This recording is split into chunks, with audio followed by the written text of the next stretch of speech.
All right, Trevor. So heading over to the West Coast, we got the Sacramento Kings.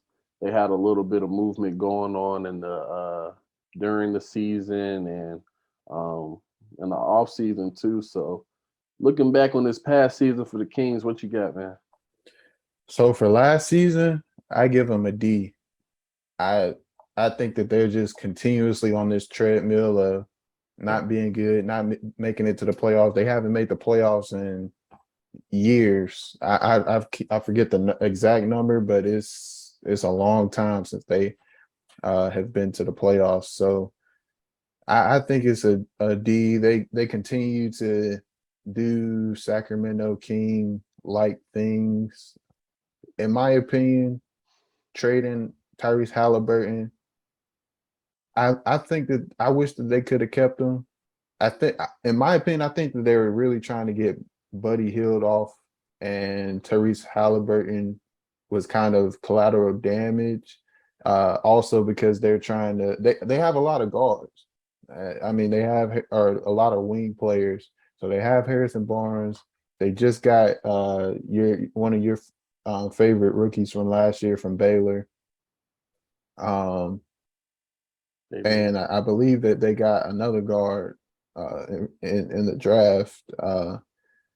So they continuously they have a lot of pieces in that guard position, and the player that they did get for the trade was Sabonis, which I think is a really good player. I think he has been kind of underrated the past few years, but I don't think he is a player that really pushes him forward. In my opinion, I don't really see them making the playoffs uh, this upcoming season. But for their offseason grade, I think that they did great in the draft, getting Keegan Murray. I feel like he's going to help them out a lot. I think he's one of those really good players that is going to be really good for a long time. And they got Malik Monk, which again is another guard, but I think with his athleticism, and he did a really good job shooting last year. Um, so it could help him, but I don't know, man. I just see Sacramento as one of those teams that just is continuously on that treadmill of trying to figure stuff out, but they haven't yet. So Yeah. Totally agree with you everywhere there. We pretty much had the same points. You said what, a D minus? A D? yeah, I said D. A D? Okay. I gave them a C because I mean they were 4 games behind the play-in, with all the changes that happened. So I mean, they had a shot. Um, and I wouldn't put them so low because I mean we expected this of them.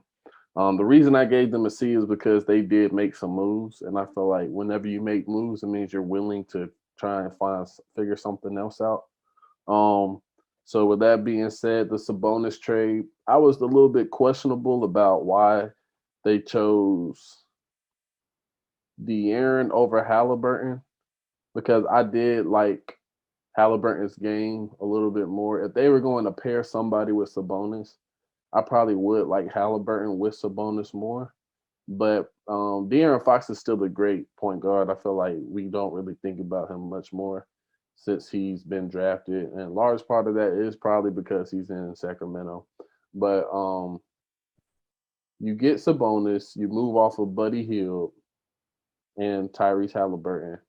Um, I mean, their willingness to make moves is why I give it a C. Now, the most important thing to me for them is the off season moves. Um, I gave them a B plus. Reason being because I think they really hit the jackpot with Keegan Murray. Um, and when you do take into consideration that they have De'Aaron Fox and Sabonis, because neither of them are amazing shooters, you get Keegan Murray, who is the stretch. He can get a bucket. He seemed to be very confident, poised in his moves and the shot making during the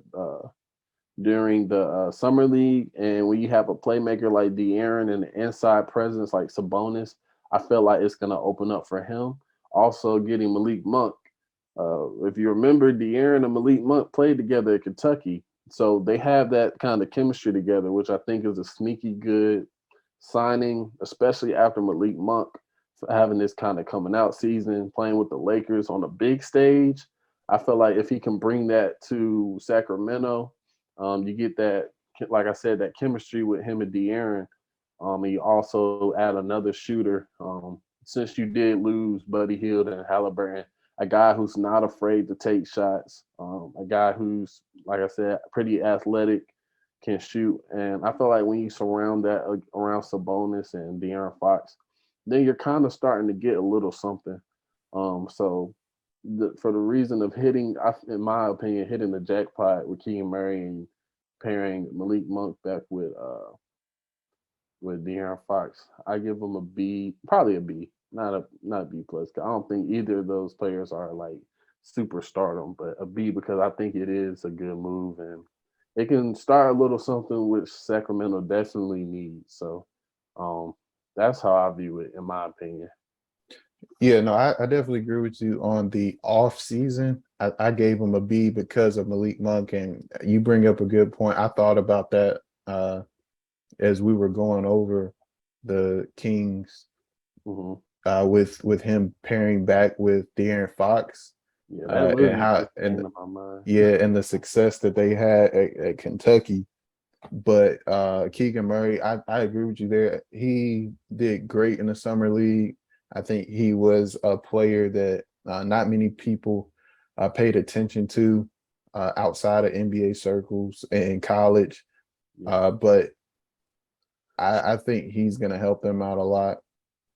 It's just that for last season, I don't know, man. I just think that they continue to do the same stuff, and we continue to think, oh, these young players are gonna grow together and do well. But I just feel like they have botched a lot of situations. Now, I will say this: maybe this will boost or help the offseason grade, but they did hire Mike Brown as a coach, so I think that that could help them out in the moving forward. yeah, So if there's anything to look forward to, I would definitely say Keegan Murray. Of course, De'Aaron Fox. I think De'Aaron Fox is a really good player. I think he has gone underrated or under the radar because he does play for the Sacramento Kings, but he's been playing really good. He's been balling. Um, so if Keegan Murray does well, I think that they can uh, have a good shot to continue. It's just kind of frustrating because they continue to do a lot of the same stuff to, in my opinion, derail development of some of their team. So yeah, it's definitely a organization issue because I don't think they've been good since was it Vlade or somebody was there or like. Weber and then was there. Yeah, like that's so long ago to be bad consistently and not have any type of improvements or nothing. I mean, they had DeMarcus Cousins, but it was still, They it, never it, did it nothing was with them. just a waste. Yeah. Yeah, exactly. So I feel like it's an organizational issue. And I don't know, kind of like the Knicks. I don't know if people realize that, but until something changes like that, um, hopefully Mike Brown can uh, do something. But they kind of just throw these coaches into situations, expecting not giving them the best situation. But I feel like Mike Brown has a little bit of something to work with, and hopefully, with the respect that he has, he can do something. Because I think the last coach was what, Luke Walton. Yeah, I think so. I don't really think many people like And Luke. then I think they had an interim coach in between Luke. Uh, But yeah, the last coach that they hired, I believe it was Luke Long. yeah, so hopefully they can do a little something, but we'll keep an eye on them. Most definitely. I think they'll be. Oh, I forgot to say. I think they'll be somewhere at the play-in level. Um, I don't really see them breaking that top six, so I see them between 8 and 10 or below that. So At best, I think they'll make the play in, but I don't. I I have to see it to believe it. I don't think that they're gonna uh, make the playoffs. I think they'll be at the bottom end of the play-in.